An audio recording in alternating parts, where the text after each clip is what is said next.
Okay students, तो इस clip के अंदर हम लोग पढ़ने जा रहे हैं कि लेबल कॉन्फ्लिक्ट क्या होता है। ठीक है। अच्छा जी। लेबल कॉन्फ्लिक्ट के बारे में मैं आपको बताता चलूँ। सपोज़ कि मैंने एक मैक्रो बनाया है। ठीक है, यहाँ पे आप बात नोट करें। मैंने एक मैक्रो बनाया है कंपेयर बिग के नाम से। तो बेसिकली इस मैक्रो के अंदर मैं दो नंबर्स को आपस में कंपेयर कर रहा हूँ। ठीक है। तो मैंने सबसे पहले मैक्रो का नाम लिखा, जो मैक्रो मैं बनाना चाह रहा हूँ। तो मैंने लिखा कंपेयर बिग और मैक्रो का कीवर्ड, और इसमें मैं चाह रहा हूँ कि मैं दो पैरामीटर पास करूँगा, दो नंबर्स को इसके अंदर भेजूंगा। ठीक है। तो मैंने सबसे पहले क्या किया कि भाई P1 को BL में किया, और फिर क्या कहते हैं P2 को क्या कहते हैं P1 को BL में किया, और जो इसको मैंने कंपेयर किया P2 को BL के साथ। ठीक हो गया।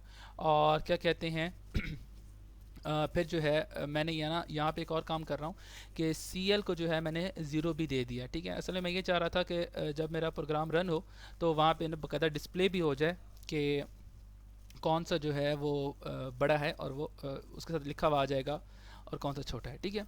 अब सपोज़ ये मैंने बनाया हुआ है, और इसके अंदर देखें मैं जो है जंप कॉल कर रहा हूँ, जंप पॉइंट। ठीक है। अगर जो है ये वाला पहला नंबर जो बड़ा होता है तो जंप ग्रेटर के first number is greater than the second, that is P2, तो पॉइंट पे जंप कर देगा, हमारा प्रोग्राम एंड हो जाएगा। नहीं तो फिर क्या होगा, हमारा P2 जो है उसको BL में मूव कर देगा। ठीक है। और वो CL में 1 मूव कर देगा, और क्या कहते हैं और क्या कहते हैं हाँ, ठीक है, और तब हमारा प्रोग्राम एंड हो जाएगा। तो बेसिकली ये हो रहा है कि जो हमारा बिग नंबर है वो हमारा BL में होना चाहिए। ठीक है। अब सपोज़ कि भाई मैंने इस प्रोग्राम को दो बार कॉल किया है अपने, सपोज इस प्रोग्राम को मैंने जो है इस मैक्रो को अपने प्रोग्राम के अंदर दो बार कॉल किया है। तो जब मैं पहली बार कॉल करूंगा कोई प्रॉब्लम नहीं है, लेकिन जैसे ही मैं दूसरी बार कॉल करूंगा तो जैसा कि आपको पता है, अब आप बात नोट करें, ये एरर इसमें आ रहा है। इसमें एरर क्यों आ रहा है? क्योंकि मैंने आपको बताया था कि जब हम अपना मैक्रो कॉल करते हैं तो उस टाइम होता ये है कि जहाँ पे हमने मैक्रो कॉल किया था उसकी जगह पे ये सारी लाइंस जो हैं हमारे कोड की कॉपी हो जाती हैं। तो जब एक बार सारी लाइंस कॉपी हो जाएंगी, ठीक है, उस टाइम तो कोई इशू नहीं, लेकिन जैसे ही मैंने दूसरी बार कॉल किया और ये लाइन जैसे ही कॉपी होंगी तो वो यहाँ पे एरर देगा। किसकी वजह से? और वो जो एरर हमें मिलेगा वो मिलेगा इस पॉइंट की वजह से, कि वो कहेगा कि भाई आप तो इस तरह के आपने इस वाले में भी आपने पॉइंट बनाया था और इस वाले में भी आप दोबारा पॉइंट बना रहे हैं, हालांकि दो तरह के लेबल्स तो सेम नहीं हो सकते। तो इस चीज़ को हम लोग अपने इस एरर को हम लोग कैसे रिमूव करेंगे? ठीक है। तो यहाँ पे हमें एरर देगा। तो यहाँ तक आपको बात समझ आ गई होगी। मैं दोबारा रिपीट कर देता हूँ कि मैक्रो के अंदर मैंने आपको बताया कि जब भी हम अपने मैक्रो को कॉल करते हैं तो ये जो लाइंस हमारी हैं 1 2 3 4 5 6 और ये 7 लाइन जो हैं हमारी, ये जो है यहाँ से कॉपी होके यहाँ पे पेस्ट हो जाती है। ठीक है।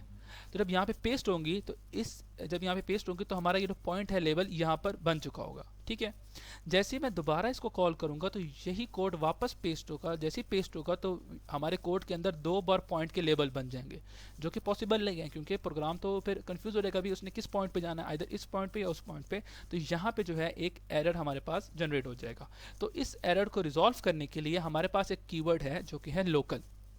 अच्छा, ये क्या होता है? To avoid problems caused by label redefinition, you can apply the local directive to label inside a macro definition. When a label is marked local, the preprocessor converts the label's name to a unique identifier each time the macro is expanded. Here's a new version of the compare big that uses local. अच्छा, अब मैंने यहाँ पे किया क्या देखें। अब ये मुझे खुद से देखना पड़ेगा कि मेरे प्रोग्राम के अंदर वो कौन सा लेबल है जो कि अगर मैं इसे दोबारा यूज़ करूं तो वो मुझे एरर दे सकता है। तो इस प्रोग्राम को जब मैंने लिख लिया तो मुझे पता चला, हाँ जी, कि अगर मैं अपने इस प्रोग्राम को, अपने इस मैक्रो को दोबारा कॉल करूँगा तो ये पॉइंट जो है, पॉइंट का लेबल है, ये दूसरी बार कॉपी होगा तो ये एरर देगा। तो इसलिए मैंने फ़ौरन से जैसे ही मैंने मैक्रो अपनी मैक्रो की फर्स्ट लाइन लिखी डिफाइन करते वक्त, तो सबसे पहले मैंने लोकल का कीवर्ड यूज़ किया, और जो मुझे लगता है कि लेबल प्रॉब्लम करेगा तो उसको मैंने फ़ौरन बता दिया कि ये पॉइंट जो है ये लोकल वेरिएबल होना चाहिए। अब लोकल क्या होगा कि भाई इसको मैंने डिफाइन कर दिया कि ये लोकल है। अच्छा, अब होगा क्या कि जब मैं इसको फर्स्ट टाइम कॉल करूँगा, मतलब मैंने कंपेयर बिग कॉल किया, तो ये लोकल का पॉइंट बनेगा। ठीक है। लेकिन जैसे ही मैं दोबारा कॉल करूँगा तो होगा क्या कि इस पॉइंट का स्कोप जो है, इस पॉइंट लेबल का स्कोप जो है वो इसके अंदर रहेगा जब मैंने फर्स्ट टाइम कॉल किया था अपना क्या कहते हैं कंपेयर का, जब मैंने अपने फर्स्ट टाइम कंपेयर बिग जो कॉल किया था अपना मैक्रो, तो उसका क्या होगा कि उसका स्कोप यही रहेगा। ठीक है। और एक यूनिक नेम से जो हमारी क्या कहते हैं हमारी पूरी फाइल बन रही होगी बैकएंड के ऊपर, तो उसमें यूनिक नेम हो जाएगा, ठीक है। और इसी तरह जब मैं दोबारा कॉल करूँगा इसको, तो उस टाइम भी एक यूनिक नेम से कॉल होगा, और उस टाइम हमारे पास पॉइंट जो है एक यूनिक नेम से कॉल हो, यूनिक नेम से उसका एक लेबल बन जाएगा, और इस तरह हमारा जो है प्रोग्राम में कोई एरर नहीं आएगा, ठीक है। If we invoke the macro twice as before, the code generated by the preprocessor replaces each occurrence of string each occurrence of the label with a unique identifier, ठीक है। तो एक यूनिक आइडेंटिफायर से हो जाएगा। तो बेसिकली लेबल का काम ये होता है कि क्या कहते हैं, लेबल का काम ये होता है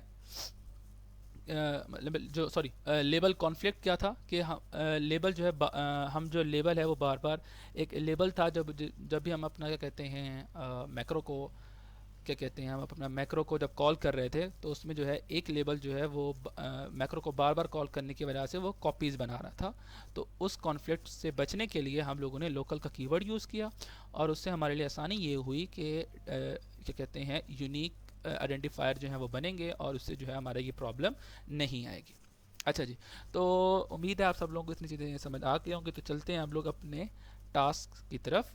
तो हमारा जो पहला टास्क है उसमें हम लोग क्या कर रहे हैं कि write a macro named M print character that display a single character on a screen. It should have two parameters. The first specifies the character to be displayed and the second specifies how many times the character should be repeated. तो basically हम चाह ये रहे हैं कि एक हम लोगों ने मैक्रो बनाया, और उसका जो पहला पैरामीटर होगा वो कैरेक्टर होगा, ठीक है, जो सा कैरेक्टर हम प्रिंट करवाना चाहते हैं, और दूसरा होगा काउंट कि कितनी बार प्रिंट कराना चाहते हैं, ठीक है। तो सपोज इसको मैंने दिया 3, तो जो मैंने यहाँ पे कैरेक्टर दिया था वो जो है 3 टाइम्स प्रिंट होगा। अगर मैं यहाँ पे देता हूँ सपोज डॉलर, और मैं यहाँ पे देता हूँ 4, तो डॉलर जो है वो 4 टाइम्स जो है प्रिंट होना चाहिए। तो ये है हमारा आज का पहला टास्क। तो चलते हैं इसको हम लोग सॉल्व करते हैं। ओके स्टूडेंट्स, तो ये रहा हमारा जो है पहला टास्क आज का। अच्छा, तो सबसे पहले मैंने क्या किया, मैंने अपना मॉडल लिखा, उसके बाद डॉट स्टैक, उसके बाद जो है सबसे पहले मैं जो है मैक्रो डिफाइन कर रहा हूँ यहाँ पर, ठीक है।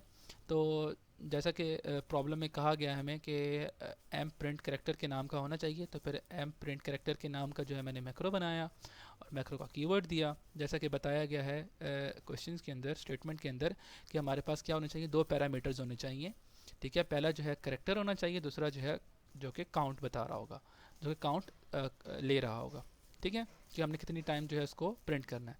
तो इस तरह मैंने P1 और P2 कर दिया। अब जैसा कि मुझे पता है कि पहले में कैरेक्टर आ रहा है, तो उसको मैंने मूव कर दिया DX के अंदर।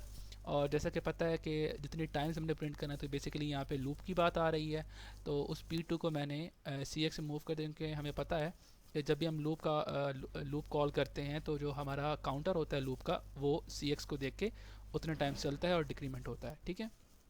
तो फिर यहाँ पे मैंने लेबल लगा दिया कंडीशन 1 का, मूव AH2 कर दिया और इंटरप्ट कॉल कर दिया और लूप कंडीशन 1 कॉल कर दिया, ठीक है।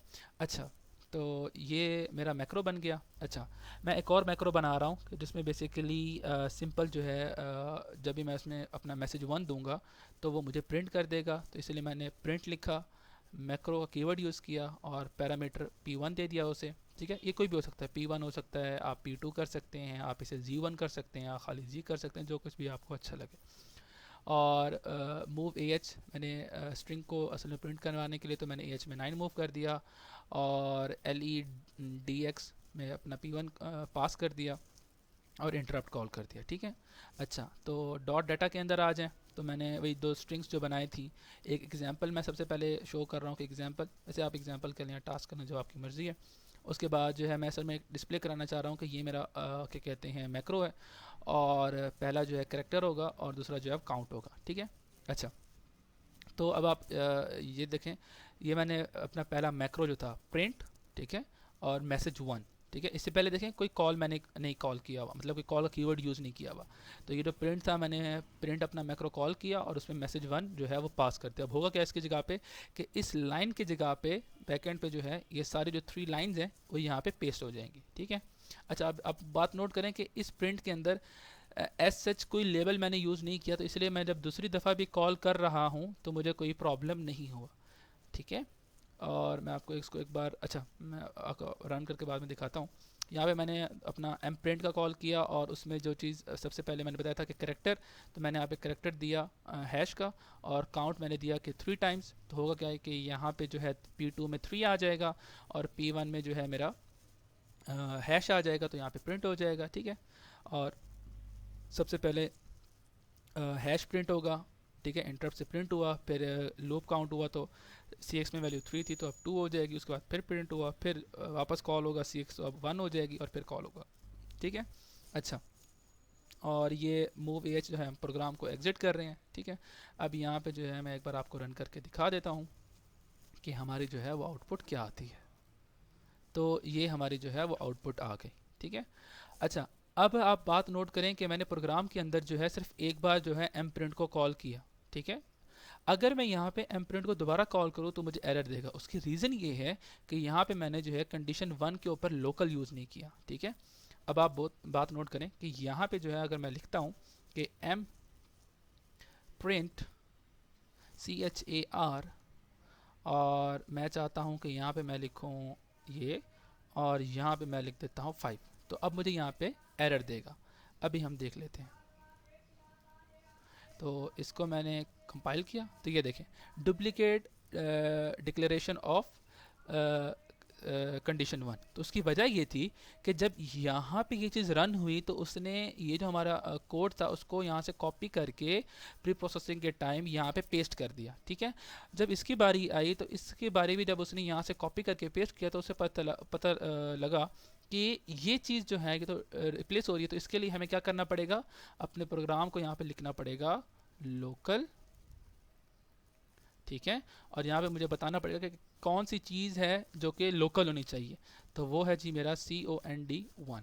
तो अब जो है मेरा प्रोग्राम सही रन करेगा। अब आप देखें, ये देखें रन भी हो गया, और ये देखें सबसे पहले 3 टाइम जो है वो मैंने पास किया था हैश, तो वो आया था, और 5 टाइम मैंने पास किया परसेंटेज, तो यहाँ पर ये चीज़ आ गई।